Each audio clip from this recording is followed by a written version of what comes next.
Selamat pagi anak-anak saya semuanya, kelas 11. Pada pagi hari ini kita pertemuan yang kedua dari bab 2 dengan topik dinamika penerapan demokrasi Pancasila di Indonesia.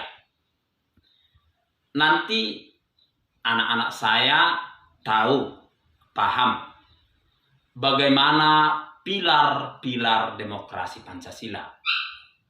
Dan anak-anak saya bisa mengidentifikasi bagaimana periode-periode penerapan demokrasi Pancasila itu di Indonesia.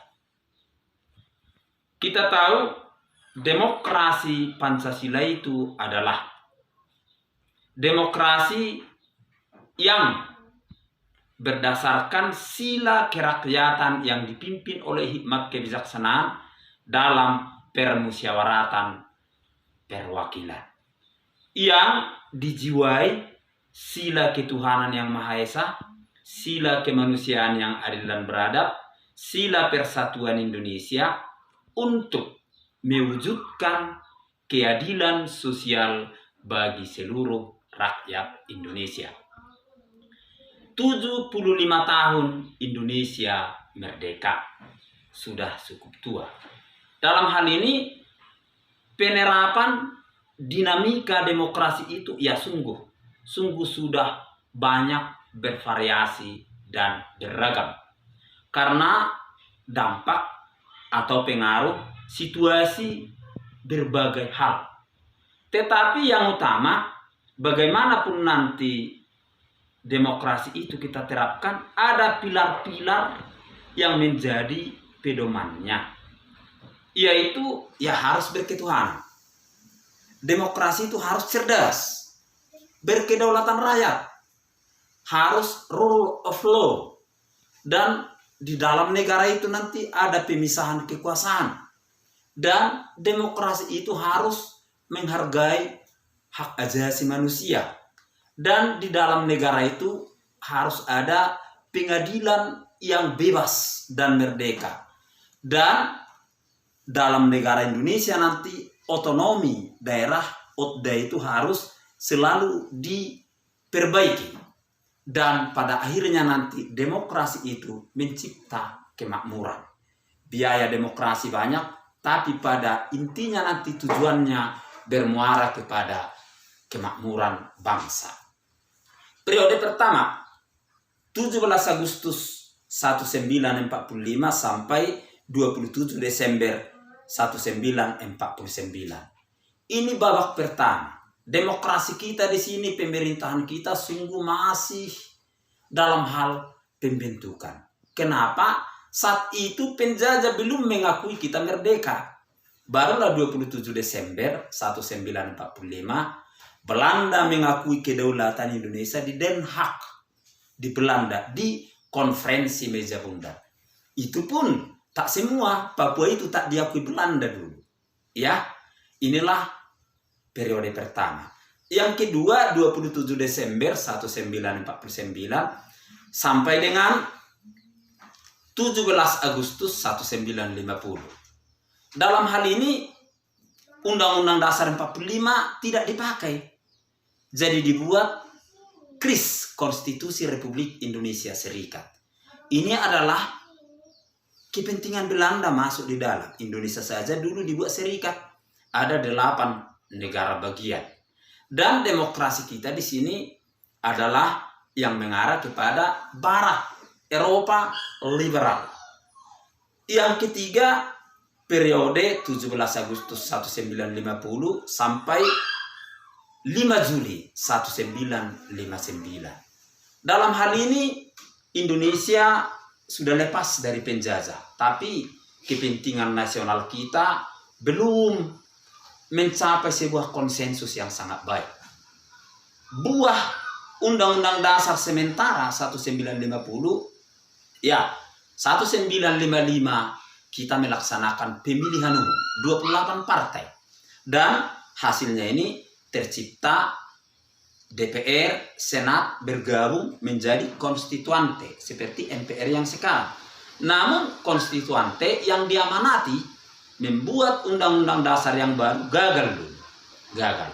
Maka Presiden Soekarno mengeluarkan dekret Presiden 5 Juli 1959. Kenapa Presiden Soekarno membuat undang-undang ini? Karena dianggap negara dalam keadaan bahaya.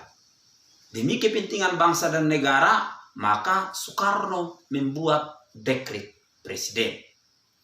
Periode yang keempat, 5 Juli 1959 sampai dengan 11 Maret 1966. Ini sering disebut dengan demokrasi terpimpin. Disinilah diterapkan demokrasi terpimpin. Pada saat ini kita sudah memakai Undang-Undang Dasar 1945. Tapi dalam praktek banyak yang tidak kita terapkan. Dalam hal itu, pelanggaran, penyimpangan yang sangat fatal, Presiden Soekarno dulu pernah diangkat jadi presiden seumur hidup. Ini jelas melanggar Undang-Undang Dasar 1945. Dan puncaknya ini dulu terjadi G30 SPKI. Ya, Partai Komunis Indonesia berkhianat ingin menggantikan ideologi Pancasila dengan ideologi komunis. Dengan korban dulu 7 jenderal dan banyak lagi warga negara yang korban. Hal ini mencipta keadaan negara yang sangat morak-marik. Dan akhirnya 11 Maret 1966, Presiden Soekarno memberi surat perintah kepada Jenderal Soeharto. Inilah awal Orde Baru. Yang keenam, Orde Baru. Orde Baru 11 Maret 1966 sampai dengan 21 Mei 1998. Orde Baru 32 tahun. Pemilihan umum dibuat. Orde Baru itu intinya melaksanakan Pancasila dan Undang-Undang Dasar 45 secara murni dan konsekuen. Tetapi dalam praktek kenyataan penyelenggaraan negara muat syarat dengan KKN, korupsi, kolusi, dan nepotisme. Klimaksnya ini terjadi krisis di Indonesia dan dunia 1998 dan bulan Maret 1998 Presiden Soeharto dilantik jadi presiden. Dan 2 bulan kemudian, 21 Mei 1998, Presiden Soeharto dilengsarkan mahasiswa. Inilah awal reformasi. Reformasi itu 21 Mei 1998 sampai sekarang. Dan dalam reformasi ada beberapa hal yang dituntut, disepakati untuk membangun Indonesia baru ke depan. Pertama, amandemen Undang-Undang Dasar 45. Maka Undang-Undang Dasar 45 itu sudah dirubah itu sebanyak 4 kali. Amandemen pertama, kedua, ketiga, dan keempat. Dirubah dia. Mulai tahun 2000 sampai 2004 ada dia mengalami perubahan tiap tahun. Itulah yang kita pakai sekarang menata kehidupan berbangsa dan bernegara. Dan dalam reformasi ini kita sudah memiliki konsepsi, memiliki kesepakatan untuk mencipta Indonesia yang lebih baru lagi. Sekarang anak-anak saya sudah hidup di zaman reformasi. Lihatlah sekarang bagaimana pemerintahan kita sudah ditata mulai dengan baik. Sekian hantaran Bapak dalam pertemuan kita yang kedua ini. Lebih jelasnya di PowerPoint yang Bapak share di WA, dipindahkan nanti ke catatan, dilengkapi dari buku paket. Selamat pagi dan salam sehat untuk kita semuanya.